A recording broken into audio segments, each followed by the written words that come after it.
Good afternoon, and thank you for joining the CCI Golden Horseshoe Chapter Condo Talk webinar. My name is Maria Durden. I'm a partner at Simpson Weiga Law and the chair of the Condo Practice Group. I'm also currently the president of the Golden Horseshoe Chapter and the co-chair of the Education Committee. Condo Talk was created to provide free, short, informative, and practical solution-based webinars to condo owners, directors, managers, and those servicing the condo industry. We have four excellent speakers today providing legal, management, engineering, and financial perspectives on condominiums maintenance and repair obligations as they relate to major repairs of unknown issues as well as known issues. Matt Atkin. Matt has worked at the property management since 1998 and is currently a regional manager and part of the leadership team at GSA Property Management. Matt is a licensed professional property manager, is a member of both the Real Estate Institute of Canada and the Association of Condominium Managers of Ontario. Welcome, Matt. Lindsay McNally is a vice president of the CCI Toronto chapter, as well as the director of condo finance at CWB Maxium Financial. Lindsay works exclusively with condo corporations, property managers, and other condo stakeholders to develop and implement customized financial solutions. Patricia Elia is a condo lawyer with Elia Associates, a firm that provides a full range of legal services to condos throughout Ontario. Patricia is heavily involved in CCI, which currently includes the president of the CCI Huronia chapter, the co-chair of the CCI National Council, and vice chair of the CCI Government Relations. And Patricia also just got a new dog, so she has a full docket for sure. And last but not least, we have Henry Jensen. Henry is the president and owner of Criterium Jensen Engineers. Henry is on the board of directors of the CCI Grand River and Greater Dufferin Home Builders Association. He is a contributor to the PEO Performance Audit and Reserve Fund Committee. Henry also contributed to the CCI Ontario Caucus, Ontario Advocacy Committee, which advocates for condo issues in front of the government leaders. Welcome to all our speakers. Before we begin, I would like to thank our sponsors, without which we would not be able to provide these webinars free of charge and therefore easily accessible to the condo community, our members, as well as anyone else wishing to join. Please note that a link to our sponsors' websites is available in the chat feature of this webinar if you'd like to go to their company websites. Elia Associates, Condominium Lawyers, and Condominium Financial. Thank you so much. The topic of today's Condo Talk, Part 2, Duty to Repair, is a continuation of Part 1, which was held in July, which at this point feels like almost half a year ago. It was inspired by the middle of the night collapse of a 40-year-old, 136-unit, 13-story condo in Surfside, Florida. Part 2 will focus on the best practices in the event of a known issue that a corporation has some time to deal with. For example, a roof that has seen wear and tear and is required to be replaced, and in the event of an emergency. So for example, the collapse of an underground parking garage. Specifically, how are the approaches, so legal, financial, management, engineering, different with each scenario? Are they any different? What are the steps each condo should take in each type of scenario? Each of the speakers today, we have a lawyer, an engineer, a property manager, and a lender, will review and discuss their perspectives on the two types of scenarios and provide practical and useful tips for your boards. Please feel free to enter questions and any comments you may have in the Q&A box. I will be reviewing it. The last half hour of this webinar, which is a total of an hour and a half, will be devoted exclusively to questions, as we had so many the first time around. I will also be asking the questions which were pre-submitted by anyone who is attending today's webinar. Without any further ado, I will hand it off to Matt, who will start off with giving us a story that, just like we started last time with a story, which you all enjoyed very much. We will start again with a story, but this time it is an emergency case that happened and that Matt has some experience with that he would like to share with you. Matt? Thank you, Maria. So today's case study, we're going to start with just a little build out in the scenario. So today we're going to be talking about a 35-year-old high-rise building. This high-rise building has a suspended pool. So the pool itself is not on grade. It is very similar. It's very similar to an underground garage where the shell of the pool is sitting within that open area. This pool operated with chlorine for approximately 25 years before the board of directors made a decision to convert it over to salt water. During the life of this pool, it had very minimal concrete maintenance done to it, and also no real in-depth investigation. They had reserve fund studies completed, but there was no additional investigation under the pool to determine if there was any cracking, leaking, or anything of that nature. The current situation of the pool is that it is actually leaking. Water is coming from below through various holes and stress cracks. And there's a number of cracks visible in the shell of the pool, which is suspended in air, obviously. Currently working with the board and the engineer, the reserve fund is inadequate to fund any major repairs or replacements of this pool. The estimated costs would be approximately $8 million to actually fix this pool. Recently, the corporation had engaged the services of an engineer, and during that, an independent engineer to come out and complete destructive testing. So the pool itself was drained. The covering of the pool, which was tile, was all removed. They did destructive testing in terms of core samples being taken of the concrete slab. So the shell itself, the pool deck itself, which also extended into change rooms. These core samples came back with very, very high chloride content. As well, some of the cracks were opened up and the rebar exposed. The rebar showed extensive signs of corrosion, expansion, leading to further cracking, obviously. And various chain drags were undertaken on not so much the shell, but more of the pool deck itself to identify areas that could be hollow or certainly that require further work. The board of directors, working with property management and their engineer, requested 3 separate options to be tendered. Option 1 was the removal of the pool, so the complete removal of this common element. Option 2 was to complete major repairs to the pool to return it back to a similar condition of today. So they could use the pool, no real design changes or anything to that effect. And option number 3 they wanted the engineer to tender was a significant upgrade to the area. So converting all of the area into handicap accessible areas so the children could enter in and exit the pool with very minimal effort. So really a substantial upgrade to what was existing. Those costs were obtained by the engineer through a formal tender process, and option number 3 ended up being close to $8 million, as discussed earlier. The board had worked with their lawyer through this entire process very closely, so they did understand the obligations and requirements of removing an asset of the corporation. They understood as well in the tender process the requirement to repair and maintain an asset, as we talked about in our last presentation. So they understood that option 2 would be covered under that. They also understood what option number 3 would be. So this would be a very much an improvement. It would be above and beyond today's construction standards, if you will. So the question of funding that and what legalities form around that, they worked very closely with the lawyer to understand that, so that when they go to the owners for a presentation, the owners can have all of this information and make informed decisions.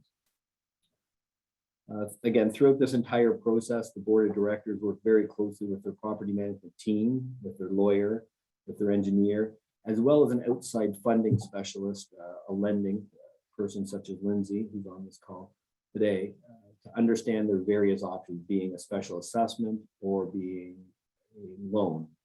Obviously, with the number being as high as $8 million, there was no way that they could fund this by increasing the maintenance fees and still stay within the market rate for this type of project. So that sets a scenario up for everyone to know what we're going to be talking about. So I think I'm going to turn it over to Maria now, and she can direct. Thank you, Matt. It's I think I expect the managers, the more they deal with these situations, the more experience they have. So when these types of disasters occur, you're able to walk your client or your board kind of the best scenario. It's never easy, whether you're a board member, an owner, or a manager, to deal with them. That's why it's so important to kind of create that team to have your back to make sure you're taking the right steps.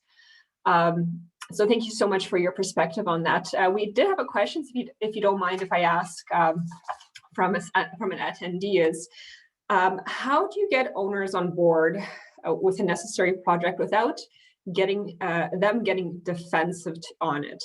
So saying no right away. How do you approach it to kind of help put the corporation in the best position to get a more positive, or at least not a negative reaction to the work that's necessary? Any tips on that? Yeah, so I think the most important thing to do is communication.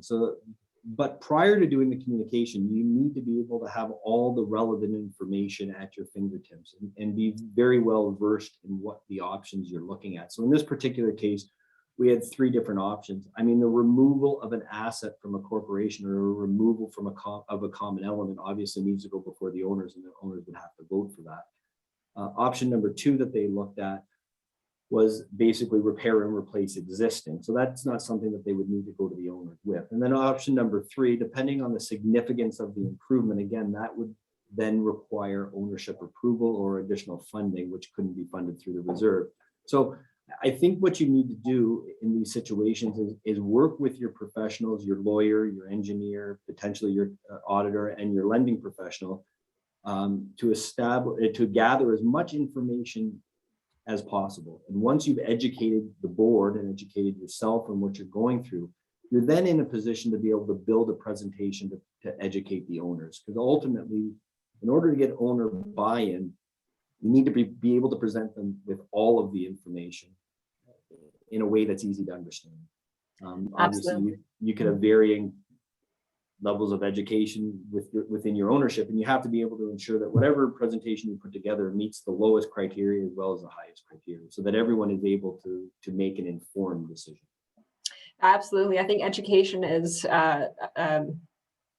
undervalued sometimes, because I not only do boards need to understand what they can but are required to do, but owners need to know when do they actually have a say in a decision, because we often have heard when we work with corporations, owners saying we didn't vote on this, or we didn't have a say on this at all. And maybe they don't have a right to have a say in it, but perhaps they do have a right to know about it. And understand how the board got to it. So yes, communication, I feel like that should just be a banner in every condo's like entrance communication.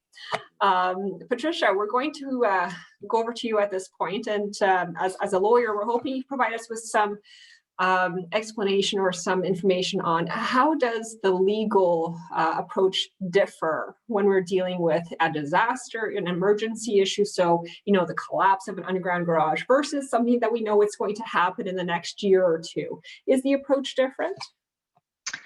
I think so. I think the Act sets a really important sort of level of knowledge and expectation. I would highlight, Section 26 talks about occupiers' liability. Section 37 talks about the standard of care for directors. Section 97, which Matt talked about, changes made by the corporation, are really important, and as well as Section 117, talking about dangerous activities and conditions existing.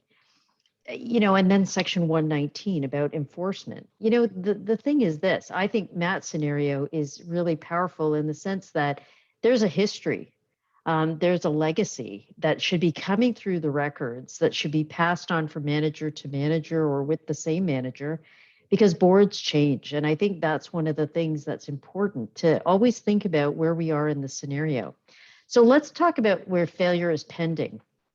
If you know that the things are ramping up and you need to really focus your attention on this, engage your professionals, engineering, lawyers, everybody should be engaged as early as possible, because, I've seen people be penny wise and pound foolish. They don't do the groundwork. They don't get the knowledge that Matt was talking about. And then they are scrambling. You don't want to scramble, even if you know failure is pending. Understand the priorities of risk to be managed. So one of the goals for all of us as professionals, me as legal, is to identify and itemize and set out what the legal risks are. And then the board should be prioritizing that. You need to ensure your professionals are strong and do not waver so that they will give you solid opinions. So even for us as lawyers, we want to make sure that the evidence is clear, what the opinions were when we got them, especially on life safety matters. One of the concerns with the scenario that Matt has laid out for us is that there's history. There are going to be minutes that people have talked about this. Professionals should provide advice in a timely way on potential solutions, costs, and consequences, which Matt outlined. This board looked for 3. Legal counsel, our job is to create a legal strategy with respect to how to address the matters under the Condominium Act, but all applicable laws. The interesting thing about condominium law is that there's an intersection of compliance with other laws within the statutory framework of the Condominium Act and the case law. So the common law will also impact what we do. Opinions should include director liability, insurance issues, review of all contracts for key components such as nature of scope, work, duties, covenants, indemnities, and other obligations. The opinion should also include a discussion about special assessments or loans. Where is the money coming from? Why do we care? Because there are timing issues. If you need to get a loan, there are going to be bylaws required from a legal perspective. So there also should be a really proper discussion about occupier liability. So that would be, what is the standard? What is the duty? Standard of care? What does a breach look like? And what are the potential damages? And then going back to communication, this is really a very integral part of even what lawyers do. We need to work with all the professionals, property management, engineers, the board. We all need to work together. We need to know who's doing it, how it's going to be done, what are the options available to the board, who should speak on behalf of the corporation, and how will communication go throughout a project, and when should it be done, and who should release it. Timing, when we've got an emergency, we've got a failure is pending, we need to move fast. People need to keep up with us, but the best way to do that is to keep them informed, therefore educated, understand the path. Now, there is a difference when failure has occurred, and that's when we're doing damage control, right? You're still going to need your opinions and your priorities to be managed. Immediate steps, though, would be working with the municipality and police, organizing evacuation of premises. We've had certain condos in our portfolio where there was a failure now that was going on that was dangerous to life and safety. We've had to work with the municipalities and law enforcement to get people out of the building in a timely way. With that, though, comes managing humans and making sure that people understand this is for their own best interest. You're going to get those people who refuse to leave, those people who insist on going back into the building. You need to manage that effectively and have a strategy around that. Putting insurers on notice immediately. On a parallel thread, the board will need to work again with professionals in determining what evidence or information or data is required by each of the professionals. That includes insurers, engineers, legal contractors, to get the work coordinated and all efforts moving in the same direction. Once people are safe, then communication strategy should be more fulsome. It should be developed and implemented, because obviously this is a very important investment in people's lives. They want to know what's going on, but you also want to reassure them that people are safe and that you're doing everything you can within your power to move forward. Legal opinions should be provided to the board on liability. Again, this is going to be about finding the minutes, making sure everything is provided to legal and what the next steps are. And then I think really important, and this is sometimes a little bit humbling, but you have to be prepared to apologize. Especially if we knew about something that was going to happen, we have to be very thoughtful how we apologize. But, this is inconvenient. Can you imagine being taken out of your home in the middle of your life, especially in the middle of a pandemic? What do people do? So I think there's also that part of it that has to be thought through with your professionals. Those would be my few comments, Maria, on that. Thank you so much, Patricia. You had mentioned legal opinions or any kind of opinion. At what stage do you think those should be obtained? Perhaps even the review of the corporation's structural components. I mean, when's the timing to get those? I'm a really cautious person. And as you know, I'm also a board member. So I like to engage as quickly as I know there's an issue. Mhm. I want to know what the possible solutions are, because I think that allows boards to plan. I think, yourself as council, myself as council would rather say you have time to implement these 3 strategies and these are the consequences. But if you're in the middle of failure, you have very limited options, right? And as well as I know, people are going to be looking to blame people. They're going to be looking to start lawsuits. I think at the Miami condo collapse, lawsuits were started within days of that tragic event. And they're significant. They're over $35 million, I think, in damages, and probably growing. That's a different book of management from a legal perspective when you're managing litigation. Then we've got people polarized, in position, and now we're fighting, right? We would rather be at the front end of this to avoid that if we can. So earlier is better. Yeah, I would agree with you on that. I think the preventative approach is much more you're driving the car versus backing up because you're being hit. This is a question for both Patricia and Matt. You had both raised the importance of communication, but there is such a thing as perhaps too much communication, or the type of communication that goes out to owners. So in something that, whether it's an emergency or something that's building up to be an issue, what are your comments on where communication should come from, perhaps how frequently, to who, by whom, and what's the issue with too much communication? Matt, can we start with you? Is that okay? Yeah, of course. Too much communication can kind of muddy the waters, if you will, but in most cases, you're better off to communicate frequently to try to minimize the amount of disinformation that can get out there.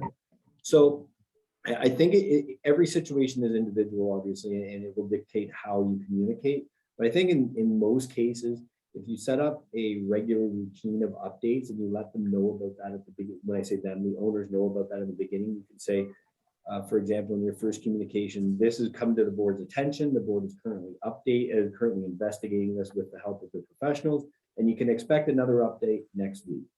And provide a date. Maybe every Friday you'll receive an update. And then next Friday you provide the update. And sometimes the update is there is no update. And I think that that's important. You obviously always have to tell the truth and you have to give the owners timely and important information. So if you get to the following Friday and you're still waiting on a lab result, for example, or you're waiting on additional information from a vendor or from an engineer, then I think you communicate that back to the owners in an effort to try to minimize the disinformation that gets out there.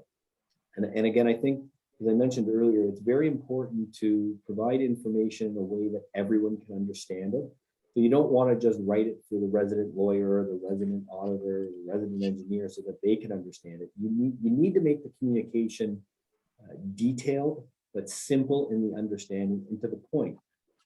You see this with newsletters all the time in condominiums, where if you put out a 4 or 5 or 6 page newsletter, you walk by the recycling room and an hour and a half later, there's 80 of them in the recycling bin because nobody wants to read the 5 or 6 pages. So I think regular, concise updates is the key to get the information out. And then, as much as probably board members may not want to do this, fairly regular owners meetings. So if this is a major issue that doesn't involve something catastrophic, obviously where the building is about to fall down, then you're going to have to probably hold multiple owners meetings in an effort to update people. You probably won't be able to just communicate in writing via notices, but you should also utilize all the options you have at your disposal. Online community, and most communities now have online websites to be posting notices on that, delivering it door to door.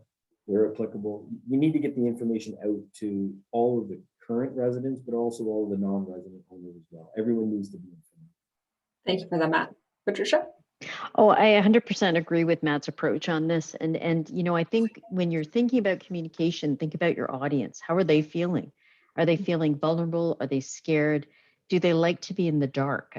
Some, I've experienced some circumstances where boards are really nervous about communicating, and they, there's a way to communicate, and even direct communication, and even say on a weekly basis, we'll give you an update. And if you have questions, send them to us and we'll do our best to provide you with an answer. So that way boards can be, in control, so they don't feel like they're going to lose control, but then also unit owners come into information in a timely way that helps them. Because I think one thing you're battling in a community is the grapevine. People make up really interesting narratives. And when there's a lack of communication, it's going to be harder to correct those narratives. They get too twisted. So keeping people on pace, regularly updating them in a timely way affords transparency and clarity. And I think those are valuable. I love that, Patricia, the grapevine. It is so true. I mean, we've all been there where it starts off with one comment at an AGM, and then by the end, the corporation is entitled to millions from Kitech settlements.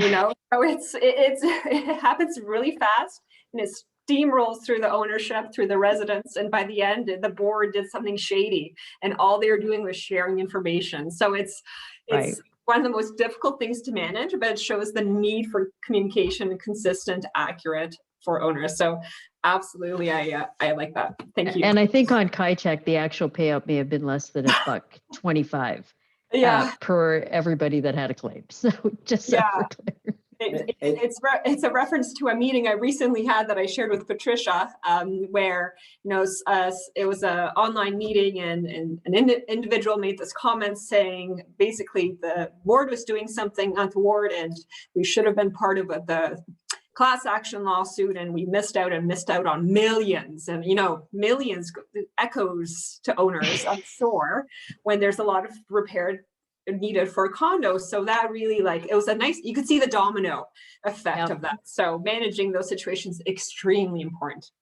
But when we do find ourselves in the situation when we have to pay for repairs, whether they're emergency or whether they are planned, the question is, show me the money.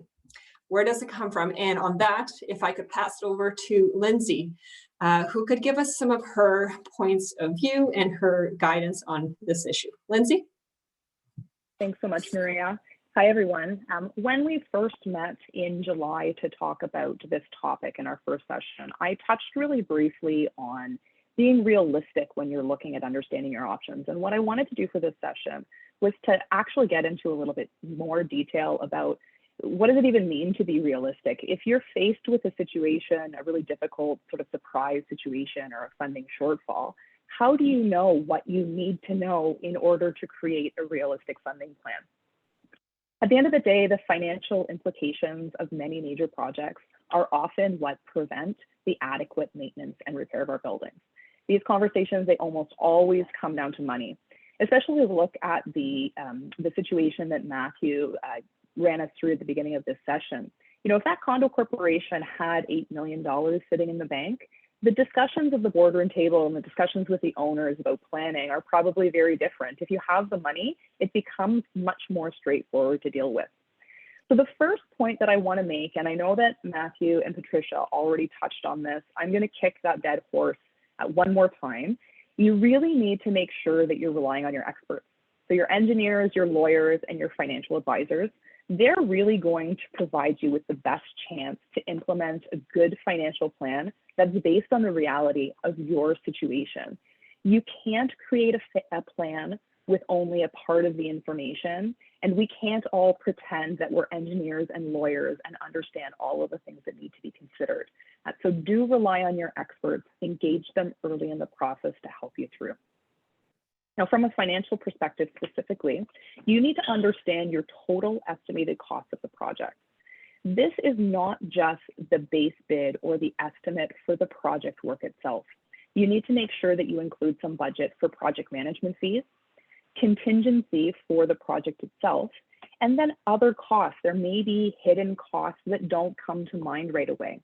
If you're doing work on an underground garage, as an example, do you need to make alternate parking arrangements? Will there be a cost associated with that? Will you run into challenges with things like waste disposal during the process? during the project? Do you need to make alternate arrangements for waste disposal for your owners while the project is ongoing? These little costs can add up, and if you don't include them in your financial plan, you're setting yourself up for failure. You also really need to understand a realistic work timeline, because that realistic work timeline ties into when the cash needs to go out to the contractors. So understanding when you're going to have financial obligations will help you to develop the right plan. The next thing that you need to understand is how much of your own money you can use towards the work. And it's not just about the cash that you have sitting in the bank. You need to make sure that you consider other expected or planned repairs in your reserve fund study. Don't put yourself in a position where you're creating a long-term problem because you're using funds that are earmarked towards something else, which may be an equally important project. You might be able to use some of the cash you have in the bank today to allow more time to resolve your financial shortfall, but you need to be really careful not to completely deplete your reserve fund without a plan for long-term recovery. On that point, it's a really good idea to update your reserve fund study when things go substantially off plan because you have a surprise with your capital projects.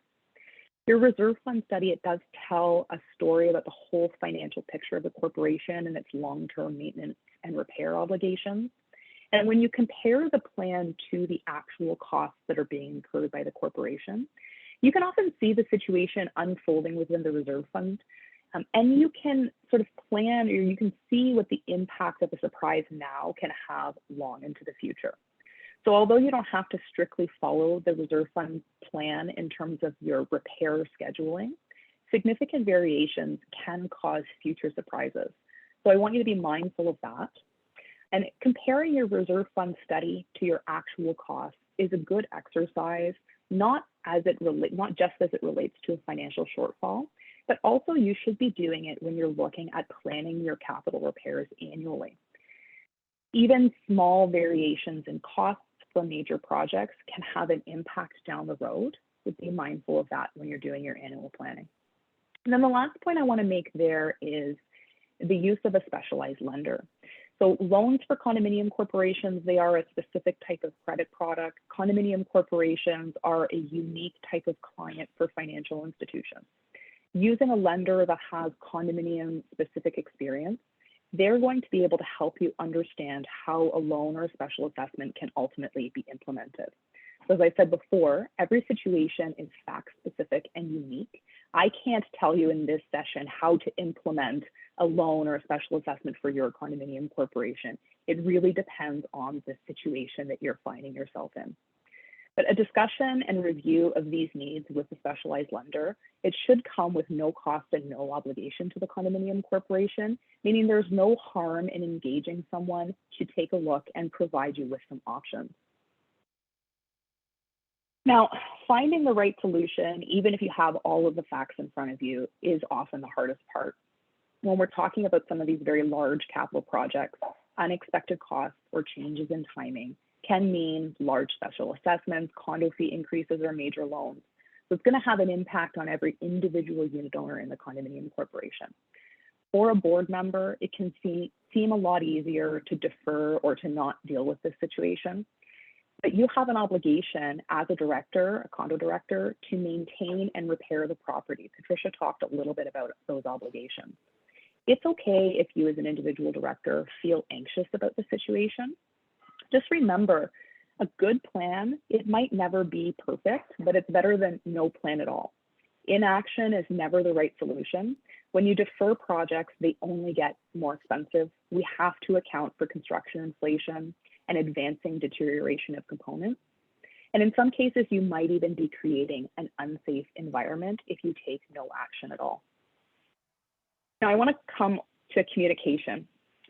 And talking about money with your owners, it can be really difficult. Our society usually discourages people from openly discussing their financial issues. We don't talk to our neighbors and our friends about money on an average day. When you combine that existing challenge with a community that's likely comprised of people from different walks of life, with different financial realities of their own, and perhaps even a different perception or understanding of the rights and obligations of the condominium, talking about the money gets even more difficult. So I have a few tips for everyone in attendance today. And this is from my experience in working with condos and developing communication strategies for financial challenges. So the first is you have to understand that some owners won't like the situation or the options. Perhaps all owners won't like the situation or the options. Despite that, you need to communicate with them. With any negative feedback that you get, try not to be dismissive about concerns that are actually reasonable. A good communication strategy should include opportunity to get feedback from your owners about the options being considered and adequate time to adjust your approach if it's necessary to satisfy the majority of the owners in the corporation. Remember that the board needs to act in the best interest of the majority of the unit owners, and that you might not achieve 100% buy-in on the solution proposed by the board, and that's okay. Again, it's about looking after the interests of the majority of people in the corporation, as many owners as possible. Now, you don't need to wait until you have the perfect overall solution to communicate to owners.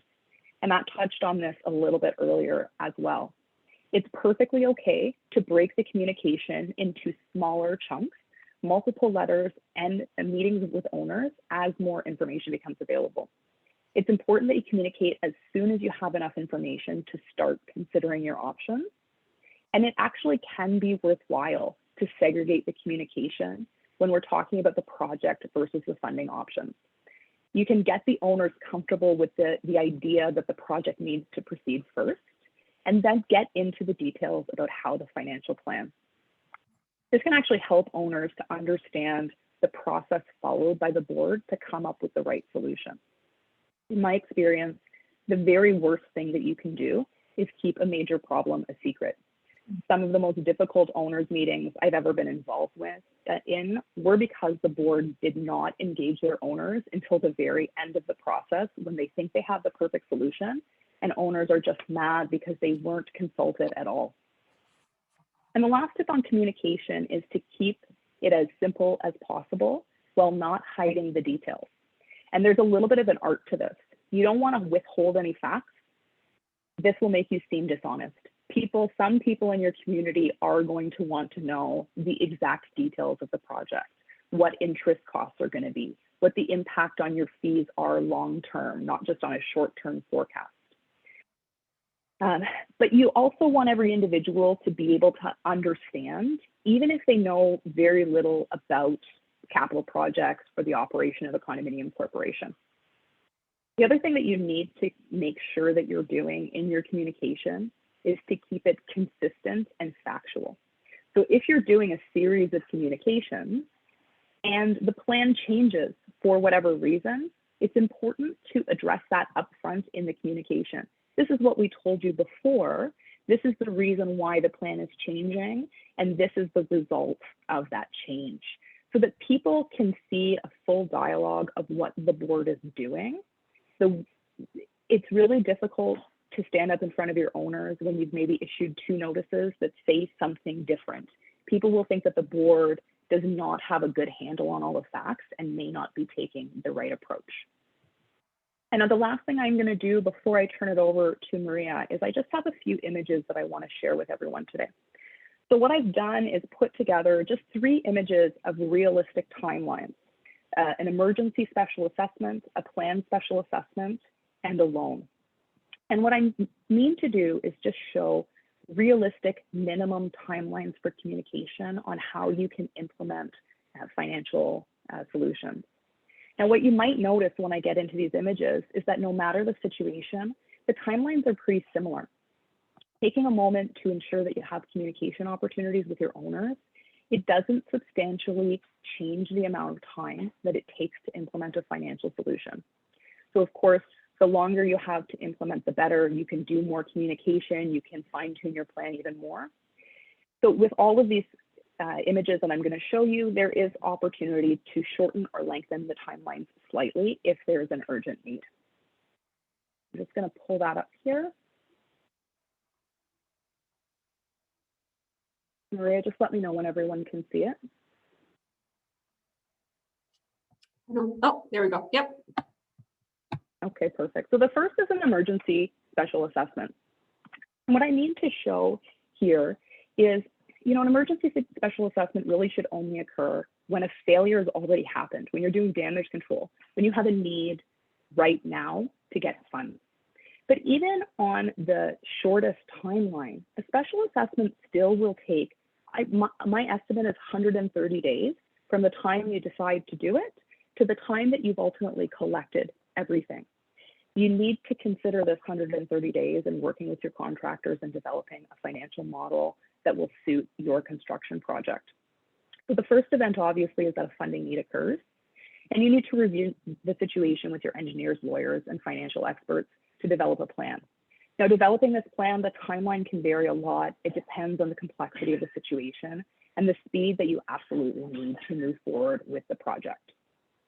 Once you have that plan and you've determined you need to levy a special assessment on an urgent basis, you do need to issue notice to your owners that a special assessment is occurring. Now, the information that you're going to need to levy a special assessment, you'll find that in the general operating bylaw for your condo corporation. Most that I've seen require 10 days notice of a special assessment to owners. Now, 10 days is probably not reasonable if you're talking about a really big amount of money. More notice is ideal, but in an emergency situation, you may need to rely on that minimum timeline that you have in that bylaw. The other thing that you really need to consider is the time required to collect the funds, especially with short notice, especially with large amounts. Owners may not all pay exactly on the due date. So this could include collection of some amounts due from owners through registration of a lien. And if you need to take this action, I would estimate it will take 90 to 120 days to collect, maybe even longer in some rare cases. So keep that in mind that you may not be able to collect all of the cash on the day that you're hoping. And this timeline really is not ideal because the thing that's missing is communication opportunities with the owner. So if you were to implement a special assessment in this manner, the board may find themselves with very angry owners demanding answers after the special assessment is announced. If at all possible, despite the urgent nature of the work that needs to proceed, have a town hall or an information session with your owners to talk about the need. Now, very rarely in reality will condo corporations find themselves in a position where they need to levy a special assessment so quickly that they can't even communicate with their owner. So the next slide, the next image here is a planned special assessment. So in this situation, it sort of aligns better with the scenario that Matthew went through at the beginning, where you know that there is a need and there's a fairly urgent need, but you do have a little bit of time to plan and make sure that you're coming up with the right solution. I estimate that this timeline takes about 160 days. So it starts the same way. You identify a funding need, you review the situation with your professionals, and you develop a plan. And what we've added here is the opportunity to provide owners information through a town hall or an information session. This also gives you the opportunity to adjust your approach if it's necessary to support the needs of your community. Now, at the information or town hall session, you may also be discussing optional funding scenarios like loans or project deferrals. Another thing that you may consider is alternate scopes of work that are being considered by the board that will still support the project. It's really good to include this in your meeting. First of all, owners like options. Options can also help alleviate the pressure on the board in making the decision on their own about what's right for the community, especially if you're putting a vote forward for a borrowing bylaw and the special assessment is the alternative. The board is allowing the owners to be the ones that make the decision about what's right for their community. And again, typical bylaws require 10 days notice of a special assessment to owners. Longer is ideal whenever possible. And remember that with a special assessment, although owners do have more time to plan or to prepare to pay the amount due, you still need to include time to collect. Not everyone is going to pay exactly on the due date. Now, this is the last image I want to share with you, and it relates to the implementation of a loan. And one thing that might surprise people participating today is that the loan, in my assessment, actually takes less amount of time than a special assessment to implement. And that's really because with a loan, there is no risk that collection to the owners will extend the timeline of the plan. The only thing that may change here is you may need to have multiple meetings to collect enough votes, which can slightly extend this timeline. There is a process called adjournment, which eliminates additional meeting notice requirements and can help you to minimize the impact of having to have multiple meetings. Your legal counsel can help you to understand if this process is to your advantage. So just like the plan special assessment, communication is extremely important. Open and transparent communication minimizes conflicts. You may want to discuss multiple options with owners when you're getting into the meeting. Again, owners like choice, owners like to know that they were consulted. Now, notice requirements for owners for a bylaw vote, just like any meeting of owners, are approximately 40 days, including your preliminary notice.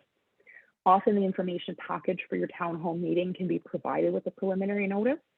This helps to keep the timeline advancing, but also minimizes confusion as it relates to the regulated notice forms that condo corporations are required to use. Have clear, open communication up front and attach your regulated notices to the back because owners really don't understand them. Engage your lender early in the process. Underwriting the credit facility does take some time and it should be advanced while all this other work is moving forward. And then just remember, often the biggest challenge in passing a borrowing bylaw is not that owners won't be in favor of it, it's a lack of participation. You must have a majority of owners participate in the vote in favor. And so rely on your experts for proven communication strategies that can help you to overcome these challenges. And with that, I'll just stop sharing my screen here and I'll turn it back over to Maria. Thank you so much, Lindsay. That is so much useful information. I tried to take notes because I wanted to touch base on a couple of them.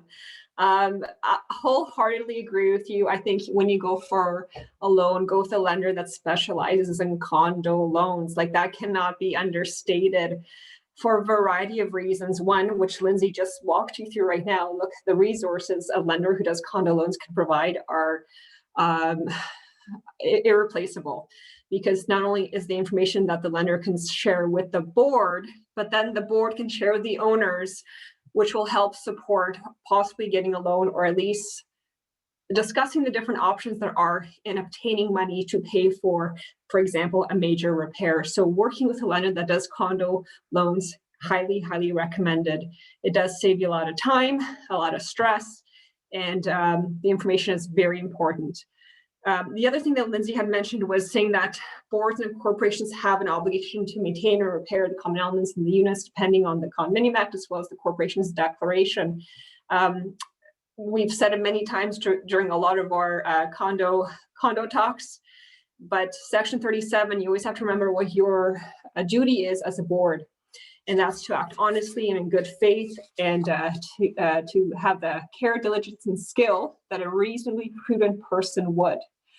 The section further goes on that you can rely on opinions of professionals in making decisions as a board on behalf of the corporation. So that's also very important to understand that not only do you have that obligation to act, to repair, but you have that obligation pursuant to Section 37 and then the right to rely on professionals in undertaking those repairs, because signing a multi-million contract may not be that easy to swallow for a board. So maybe at this time I'll send out a poll.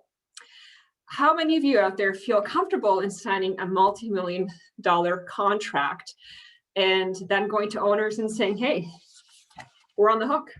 Let's just see. And the other poll I'm going to send out right now is to see, what do you think is your role of property manager? Should they take the project and run with it? Are they just the liaison, or are they more of a contact person pushing invoices? What is the major role? So I'm really curious to see what the outcome of that is. Because we have boards that are more reserved in entering into contracts without first knowing where the money is coming from. Definitely good to know first where it is coming from. But thank you to Lindsay for that timeline. I think that's a great visual for attendees today. And hopefully we can actually post that on our CCI website, because it's a great resource. It really summarizes it very well. And I'm sure there's a lot more I want to touch on, Lindsay. Like you said so many great things. It's a recorded webinar, so please go back and view it. But we're going to, at this point, go over to Henry. Henry is our engineer, and we have the poll results. So 61% said yes, they are terrified is the word we used. Interesting. I'm not surprised. I would be as well. And the second poll was, it's more of a liaise with engineers, contractors, assist with logistics and planning. So it sounds about 58% of you think that's the role of the manager. Do we have any comments on the poll from before we go to Henry, from any of the speakers, or no? Well, I would say don't be afraid of the multi-million-dollar project. So it's just bigger dollars and bigger work, but it's not more complicated than a $100,000 project, really. I think it's important that every professional maintains their role, and you don't get into scope creep in your own profession. So if you're the property manager, your liaison with the board and the engineer on the project, and the engineer is really dealing mainly with the contractor and reporting back to you. And your job is communication to the resident. A property manager needs to be very careful that they don't take on any added responsibilities that they're not an expert for. So you shouldn't be providing information on structural issues or anything to that effect. I think each independent professional is what the board should rely on. The lawyer, the auditor, the lender, the engineer, they're all there to help make the project go off, hopefully without a hitch. And I think you just have to know what you're an expert in and know what you're not, and more importantly, know what you're not an expert in. And when you're not, you need to be able to tell the board, listen, I don't know, or I'm not qualified to give you this opinion. And for an engineer, and say, Henry, what should we do? What do you recommend that we do, and why do you recommend we do it this way? Matt, are you saying stay in your lane? Stay in your lane.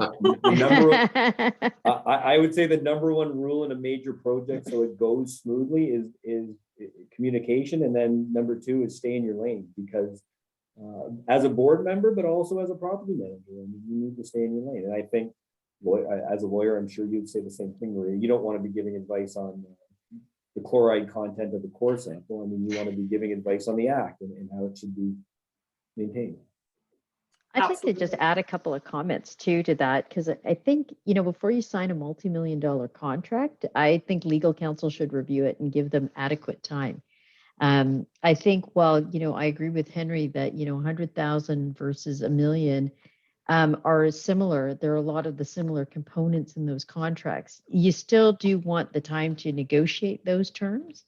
And when you're pushed up against the wall as a board, you may not get the most optimal negotiation of your contractual terms. So I would also give your professionals enough time to do their work to allow for really good contractual drafting and construction of those contracts so that they really meet the objective legally.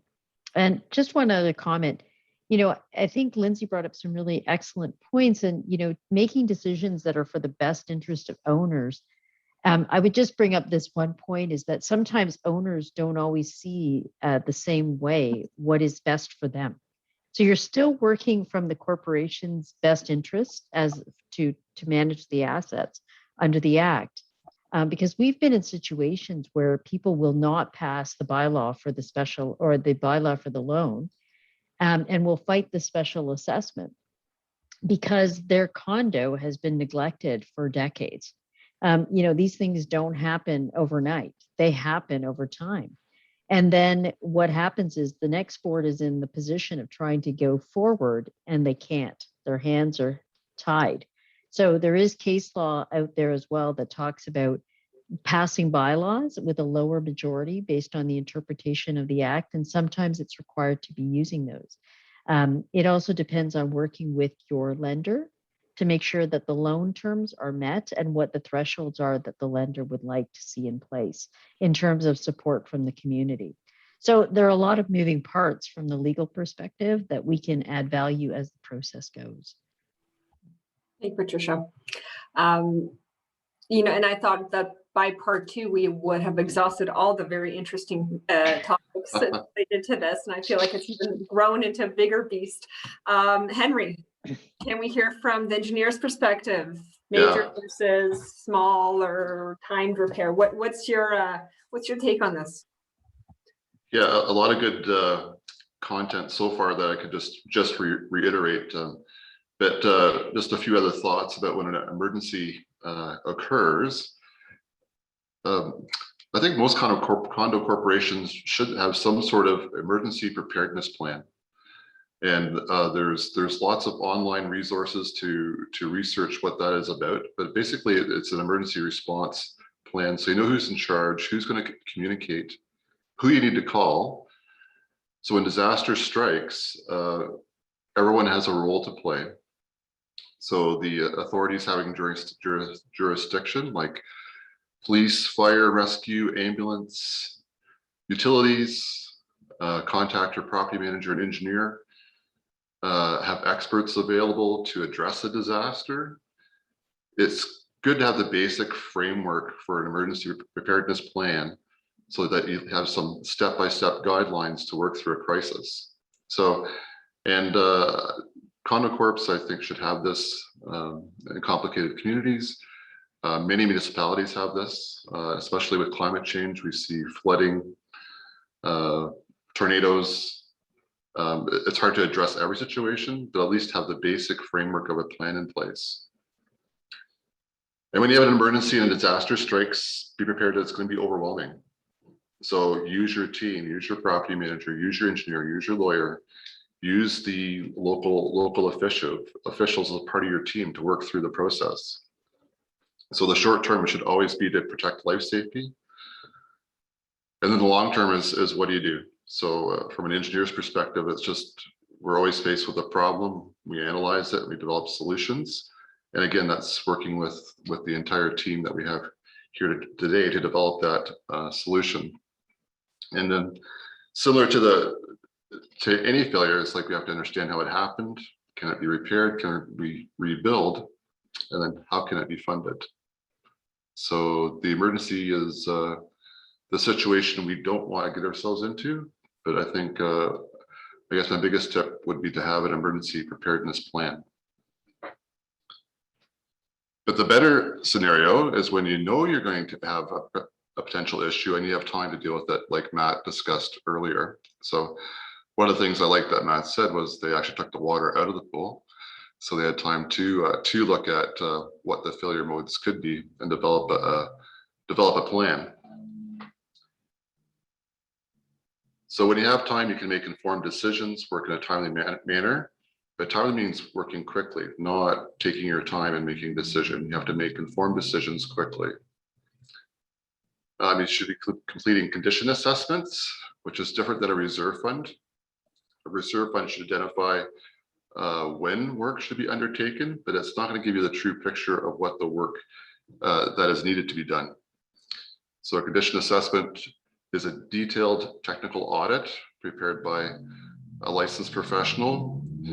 Sometimes the inspection is visual, but usually it takes invasive testing, like Matt mentioned earlier, taking concrete core samples, sounding of concrete, chain drags, x-rays, etc. A very important component of planning out a pending failure. So the condition assessment should outline the full scope of work, and then the condition assessment, from that, you can create a tendering document to get bids for the work and start looking at your costs. And this can be helpful when you need to communicate this to unit owners, what the process is and what work needs to be done. Again, as everyone else mentioned, working with your team on the communication part, property management, your lender, your lawyer. And again, time is of the essence. I know Lindsay had timing in terms of funding, but to do something in a planned fashion relatively quickly, I'm giving you kind of the minimum time requirements here. Typically a condition assessment, a scope of work and tendering and bid documents, you should expect that would take up to 60 days on a fast pace. Receiving bids and awarding a contract could take again, 60 days. Sometimes you can do it in 30 days, depending on the scope of the project, but I would again count on 60 days. We're at 4 months. And then it's also contractor availability. So usually even in a planned fashion, the earliest you can get a contractor to do the work, I would say would be 6 months. So we got 4, 6, we're looking at a 10-month process. So in the normal process of things, we encourage condo boards to plan things a year in advance. So if we're looking at doing balcony restoration or underground parking garage repairs, they always should be planned a year ahead of time from when you plan to do the work, because it just takes that much time to put all the pieces together. And that being said, I think that's about all I can add to our conversation today. Oh, Henry, I think there's lots more. And starting with the question that we just had written in, when should you perform condition assessments? When a problem is noted? Well, definitely when a problem is noted, you should perform a condition assessment. And your engineers should be recommending those in the reserve fund planning process. So whether it's a reserve fund update with site inspection, usually at the site inspection stage, they should be identifying, okay, in 2 years' time, we should be doing a check on the concrete to make sure you're okay. So money spent now might make a less of a project, less expensive project to fix. We've had one condo in particular that didn't want to be chipping off their balconies at year 29. And we did a condition assessment in year 10 and fixed all the minor defects. So we didn't have this large restoration project in future years. So yes, I think Patricia had a really nice saying. What was that day at the beginning of her presentation? Conservative, cautious. No, it was like a Apologize. no, it's a penny wise. Pound foolish. Yes. Pound foolish. There you go. Yeah. Yeah. That's a good one for these circumstances. But apologize is good. That's a good one. We're Canadians. Yeah, but it's also good to have a good, evidentiary file on what the board was looking at, what options it has been, consulting with its engineer on. And, when they saw a problem, that they actually proactively got, more in-depth work done. Because I think that's important is for the record of the corporation. I think it should be also minuted appropriately. I think corporate governance wise, we should think about the quality of our minutes, the resolutions passed by the board, and then all the other pieces, that go into good contracts and timeliness in getting things done. Because I think, Henry, you're right. You can't sit on things. Got to get them done, but there has to be a reasonable period of time. Absolutely. And minuting board minutes and decisions also goes a long way once something does occur and owners say, well, did the board know about this? And if the board knew, why didn't they do anything? So ideally, they didn't know about it. They did know about something and took steps, and then they'd be covered under the D&O insurance because they acted honestly in good faith. So not only is it important for the actual physical structural component of the condo itself, but also directors and officers' liability, which we try to minimize and manage. Speaking of liability, if the board fails to take care of a basic repair such as caulking or leaking and mold results, can a board member become personally liable? Very common issue. What do you think, Patricia? And it's funny, somebody must have been thinking what I was thinking, because I just looked up a section of the criminal code, which is section 217.1, which was based on the Westray mining disaster.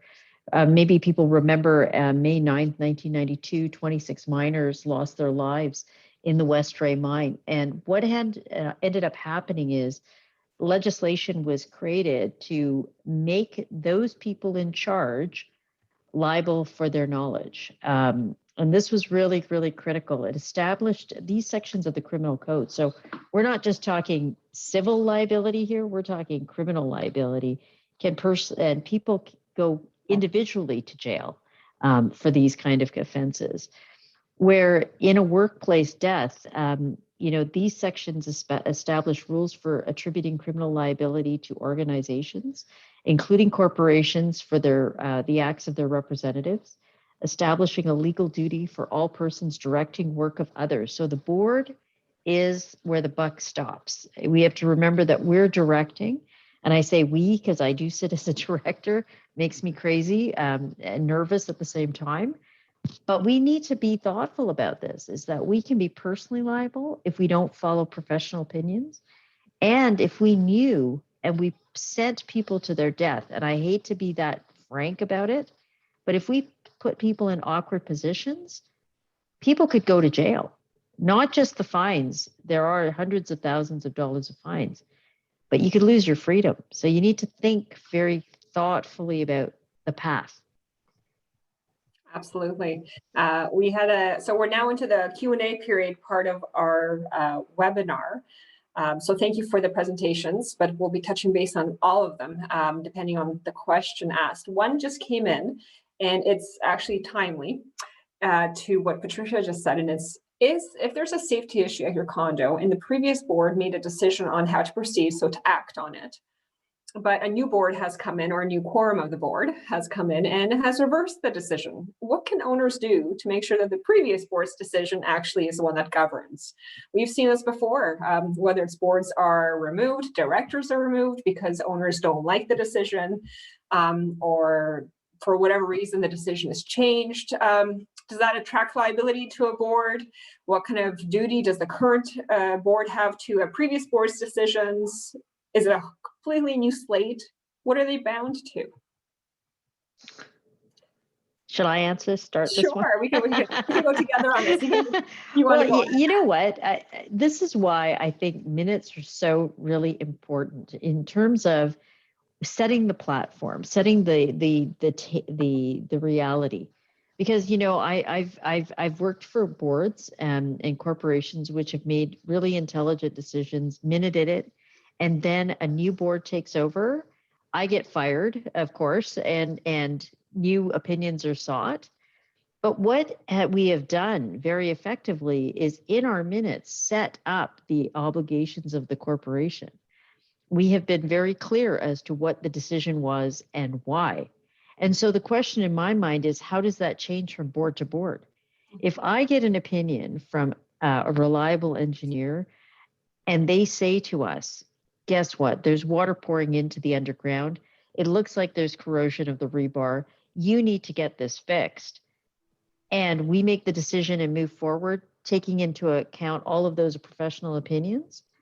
I don't think the professional opinion changes. Henry, correct me if I'm wrong, if the opinion changes, if the board changes. No, it does not. He's Or it right to the shouldn't. point. It shouldn't, right? I like that. Brevity. Well, unfortunately, there are boards that we come across from time to time that are opinion shopping. So they're just looking for the answer they want to find. Yeah. And it's really too bad because you're doing yourself a disservice. Right. Absolutely. And the board, every board, whether current, future, past, there's Section 37. That's your standard of care. Same standard of care that applies to every director and officer of the board. So that opinion should not change if they're acting honestly and in good faith, and how a reasonably prudent person would in comparable circumstances. So the standard of care applies. And I think the game is elevated, right? I think you need to know more these days. I don't think you can turn a blind eye.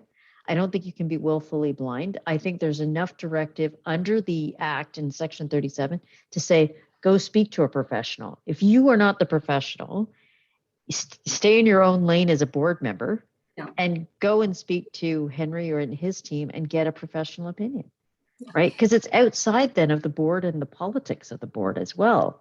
And I think we have to be careful about that. Absolutely. And I mean, even though the CAO course is very minimal, it does touch upon 37 and boards directors' obligations of standard of care.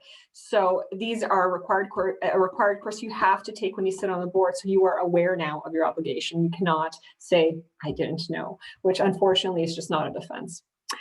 We have a question for Henry. What do you do if a board tells you, hey, thanks for your report about our unsafe condition. We'll pay your invoice and manage this ourselves. Your services are no longer required. What do you say? What do you say? Yeah. Well, unfortunately, in these cases, we've sent registered letters based on legal advice to such boards to try to limit our liability about a pending situation. Unfortunately, there's not really anyone to report this to. So this type of misbehavior. Yeah, for engineers, we really get stuck in this scenario. So if we know there's a situation, we are held up to the highest standard by professional engineers of Ontario. Yeah. I think if a board is unhappy with a report or unhappy with an opinion, it can always be peer reviewed. So get a second opinion from another engineering firm. They can, with notice, they could review my report and provide an opinion on it. So it's a tricky one. And I think also, forcing a board's hand, I've had clients where they've just called in the municipality and said, is this in line with the building code, right? If it's getting pretty desperate and people know it's getting desperate, you can resort to third parties. I've been doing some research on the Algo Center in Elliott Lake. Right. And the collapse, which is really the Canadian equivalent of Miami, closest thing. When you read those reports, and our firm has put together a list of a lot of data around that, you'll see that the person who did the inspection was suspended as an engineer. The scope of the work that they did wasn't inclusive of these areas, and criminal charges were never laid against the owner of that property.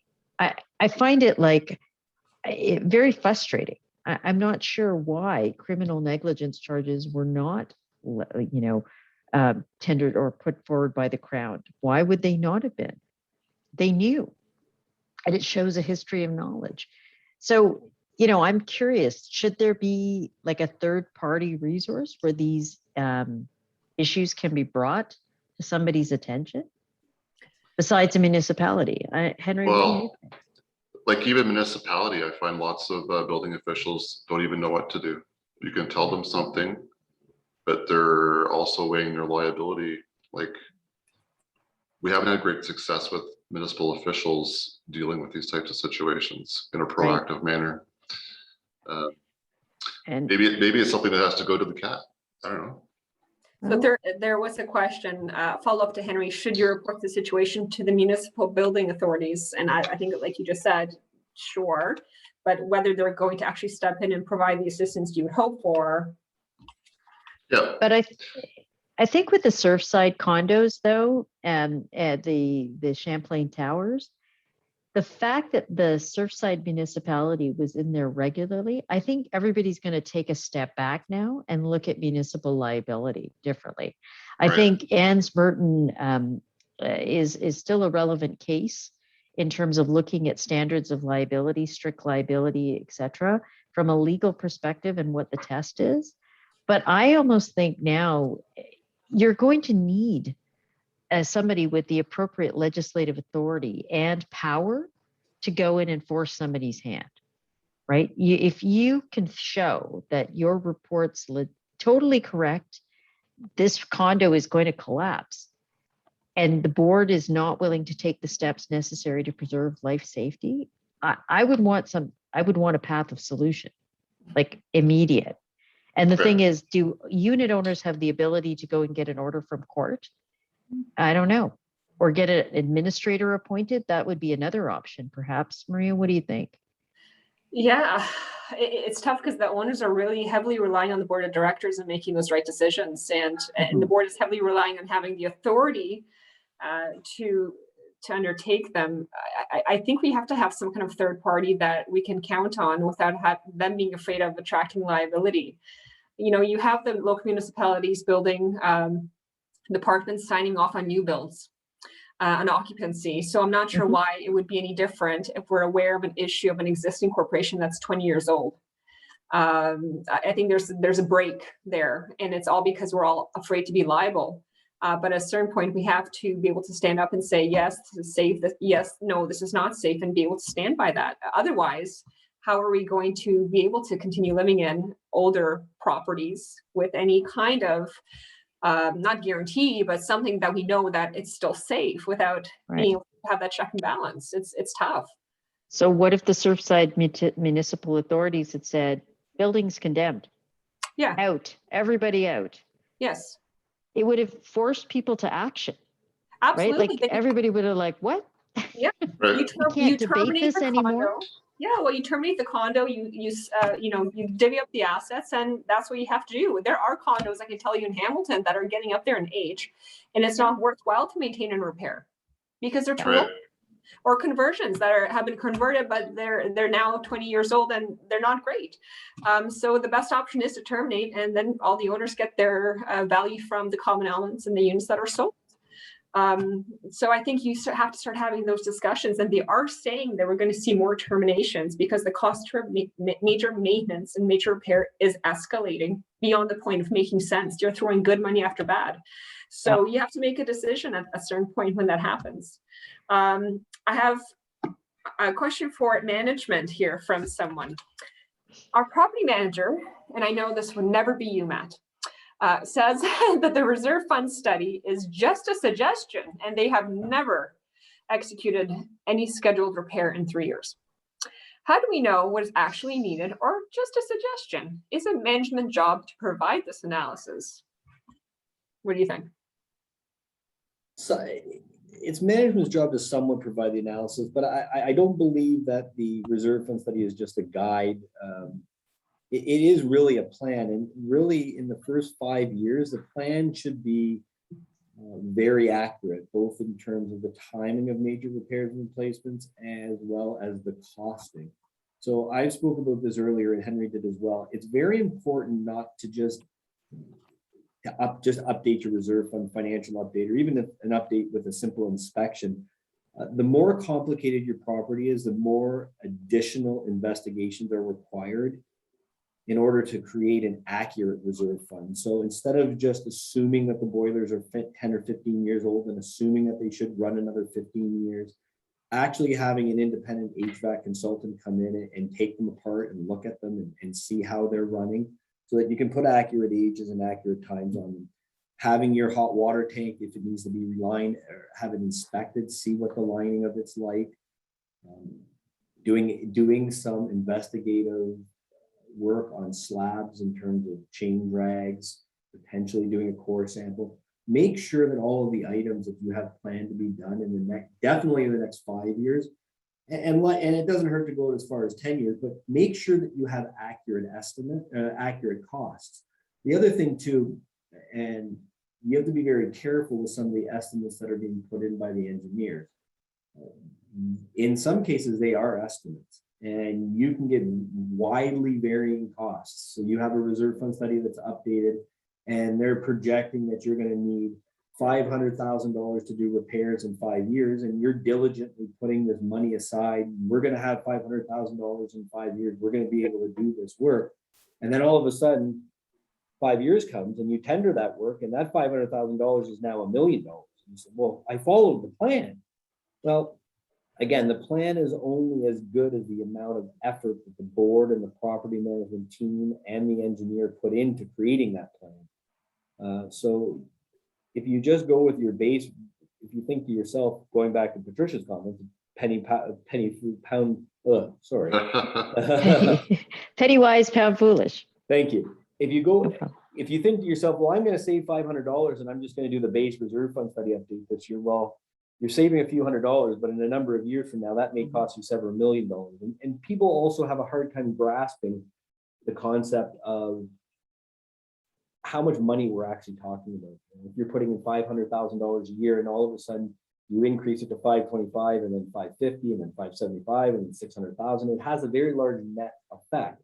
Another thing that people have to bear in mind, especially in today's climate, is cost escalation within your reserve fund study update.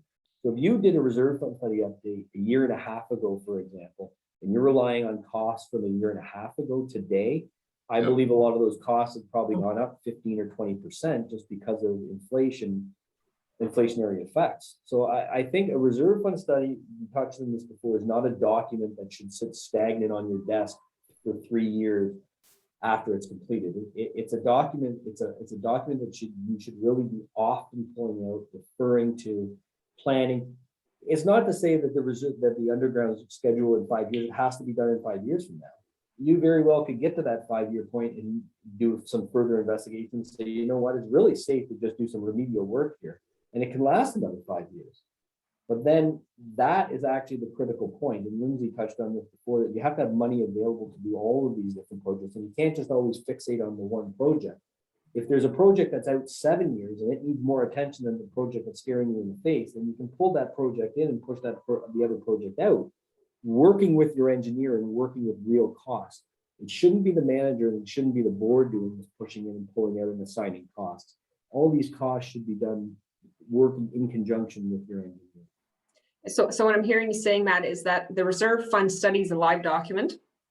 There's a reason why the board has to, approve a plan and then send out a notice to owners, because it is somewhat definitely a guiding post, but it's not static.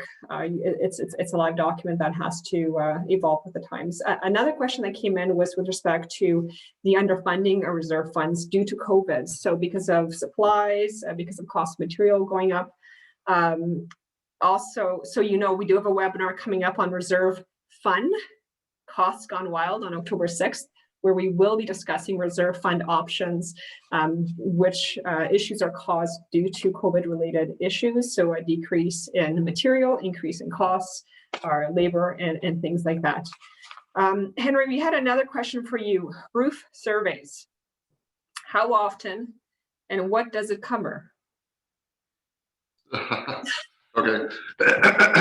Well, roof surveys can cover a number of things, but in general, I would say a roof condition survey between 8 and 10 years, depending on how long the roof has been on the building, and should be looking for defects, wear, moist water penetration. Can include thermographic scanning.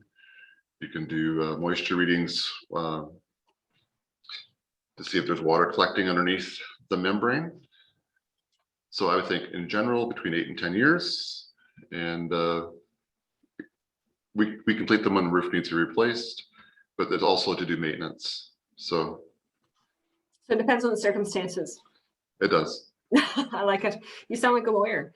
What about corporations that have shared facilities, underground parking garages, swimming pools, facility areas? How much wiggle room is there for one condo, if there are two, to delay urgent major repair that has to be completed according to an engineer's report calling for repairs? So how do you deal with those situations?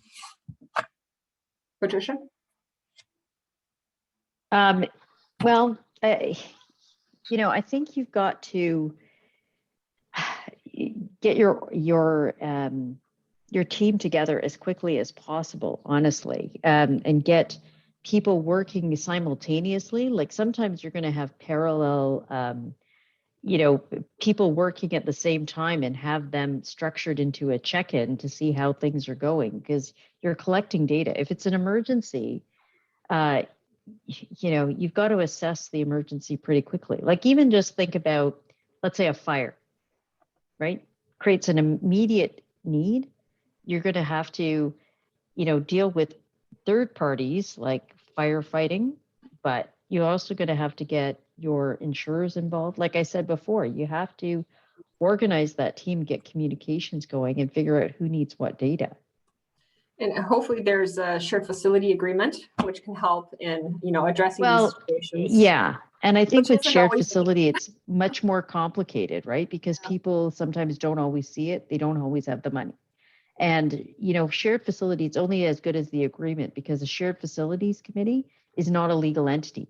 It's still going to, the responsibility legally still goes back to the corporation that owns the property. So your statutory duty under the act is still the same, even if you have to deal with third parties. So sometimes you may have to break free and just say, you know what, it's our condo. We need to do this. We're doing it. We'll get back to you and we'll send you the bill, right? Like give people the opportunity to participate.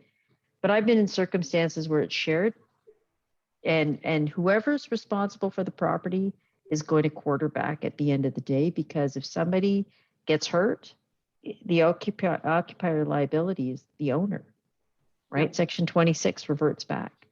Henry, do you find yourself doing separate reserve fund studies for shared facilities? And because that's something that I see a lot of corporations considering, and Yeah. I generally try to recommend that, just because then you have one document that both parties are bound by and can understand, versus one condo relying on another's reserve fund study and only a part of it that applies to them. Can you give some feedback on that?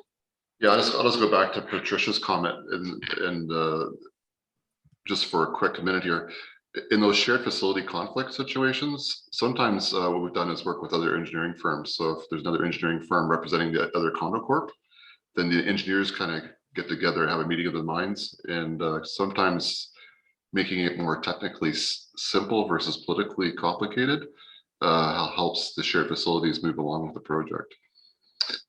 But then back to Maria's questions about shared facilities reserve funds. Yes, we do them all the time. So we set up reserve funds where we can show percent shared in each individual condo corp, but then we can also take the information and plug it together so the shared facilities committee can work together on the same plan. So, and some of them get so complicated is that we've had four-way shared. So it gets confusing for property management to keep all the accounting straight too. So. And I also think having financial contribution is important. Especially where the partners are in a shared facilities are not all condos. Condo Act applies only to condos, right? So when we're seeing commercial ownership in complicated shared facilities, that collective reserve fund, that commitment by everybody is really about show me the money annually.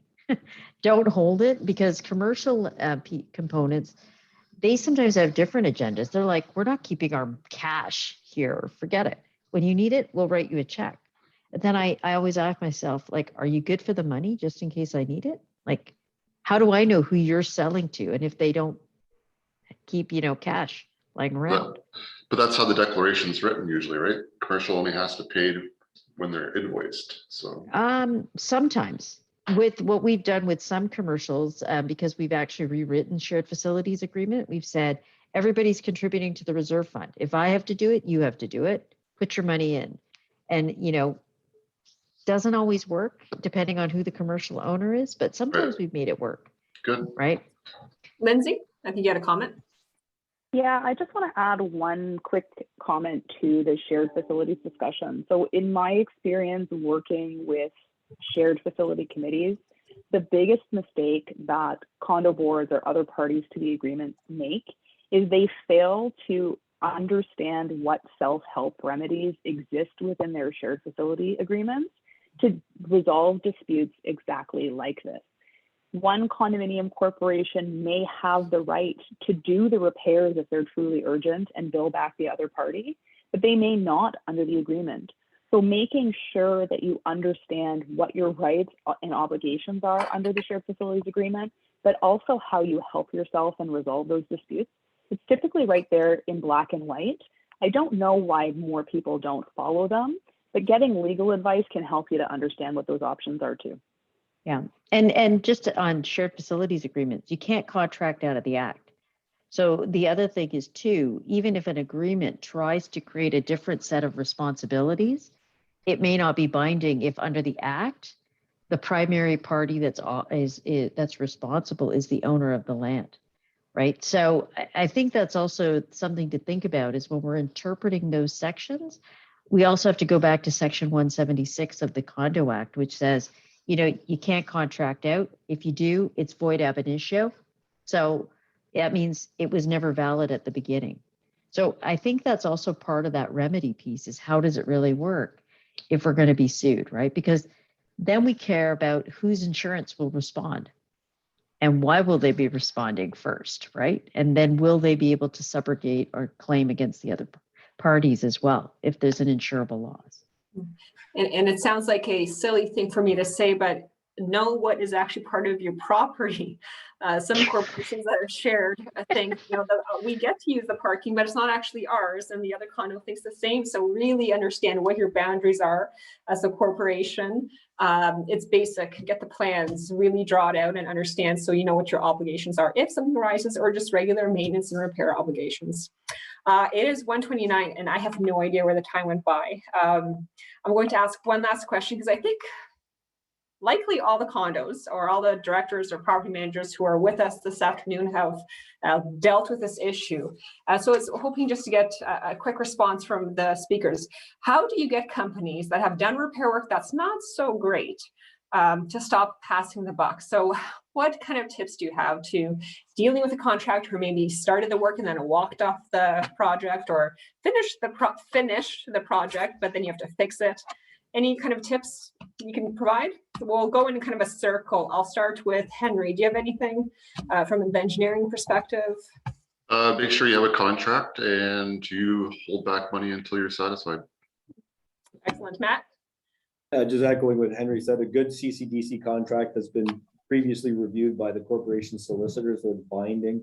Ensure that you don't release holdback funds until the engineer tells you to hold it back. And I think it's also very important to keep all of your records from the engineer, all of the site inspections, all of the issues that are documented with the work. So if there's a problem and the contractor returned and fixed that problem, and then it was re-inspected, did they go back the third time to fix it again, or did they not? You need to have all of your documentation, because if it does end up with construction litigation, it can be very expensive and it's very document reliant.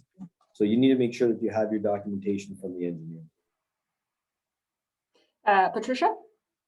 I think use your consultant, like have that CCDC in place, but use your consultant during the execution of the project so that they can create the records that Matt is talking about, and then they can really keep on top of the contractor as they progress, because, waiting till the end, that's not always the best time. It's better in the middle of the project to say, yeah, this membrane is not laid down properly. Let's get it fixed now. And Lindsay? I would say in using your consultant, you should also try to get them to help you understand what a reasonable resolution to the problem is.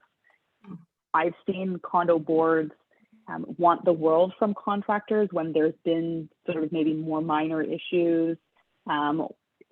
Your engineer or your consultant can help you to understand what a reasonable resolution is, and they can help you to communicate it with the contractor. You're not on your own.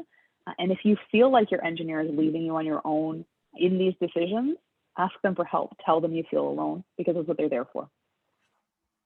Thank you so much, Lindsay. And thank you to all the speakers for your sharing your experiences and thoughts on this matter, and for everyone who's able to join us this afternoon. Our other upcoming courses and webinars, there will be a link to our website in the chat box. The first is the Intro to Condos on September 16th. Then we have Days of Our Condo Lives on September 24th. It's going to be a skit-based panel discussion on true events. There's some pretty funny videos, so I would stay tuned to that one. Reserve Fun Costs Gone Wild. I don't know who came up with these names, but they're pretty good. I did not. I'm not this creative. Reserve funds in the COVID era. Decrease in supply, increase in costs. I'm sure you can imagine what the issues are. Enhanced Directors Virtual Course between September 30th, October 21st. We have the AGM. Let's Whine About It, which is another really good one.